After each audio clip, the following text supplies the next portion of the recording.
Every year, millions of people cross oceans and guarded borders to reach North America. The diversity of origins is staggering. This flow pulls from stable democracies, failing autocracies, and wealthy states alike, moving from wildly different realities toward one shared target.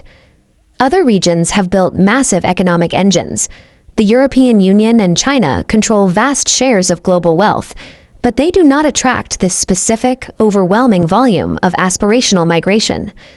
Even when American infrastructure struggles, or when domestic political divides dominate international news cycles, the line to get in doesn't get shorter.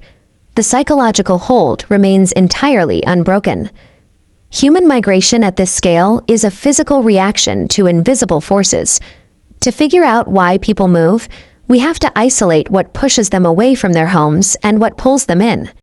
To understand the specific allure of the American dream, we have to stop looking at the United States in isolation. We need to examine the mechanical push of the homeland, pressing directly against the ideological pull of the destination. The decision to uproot your life is rarely made casually. It almost always begins with a vacuum created by domestic failures, the specific systemic push factors that make staying untenable. When local economies flatline for decades, or when rigid historical class systems lock people in place, a harsh reality sets in. Hard work simply stops translating into upward mobility. Add political instability, localized conflict, or the systematic stripping of personal freedoms to that economic trap, and you have the ultimate catalyst for immediate departure. This specific dynamic is a historical constant. Look at this photograph of immigrants disembarking the Thomas C. Millard ship over a century ago. The underlying mechanics driving these people away from their homes back then are the exact same forces pushing people out today. If there wasn't this deep domestic vacuum, places where local opportunity is completely exhausted, the foreign dream wouldn't have the space to take root in a population's mind. So, what creates the pull? What makes the American brand the antidote to domestic failures? The central ideological export here is meritocracy. It is the stated, broadcasted promise that your final economic ceiling is dictated entirely by your individual effort, rather than your bloodline or historical caste. Over time, that promise was packaged into highly desirable spatial goals. Look closely at this historical aerial view of mid-century suburban homes. These massive lawns, individual driveways, and detached houses were the physical, spatial manifestations of that meritocracy promise, property ownership, and individual privacy. But that highly specific lifestyle would be completely unknown to the rest of the world without a deliberate, century-long campaign of cultural projection. The U.S. entertainment industry, anchored right here by the iconic Hollywood sign, operated as a truly massive cultural broadcasting engine. It beamed an idealized, highly polished version of American wealth and liberty to every corner of the earth.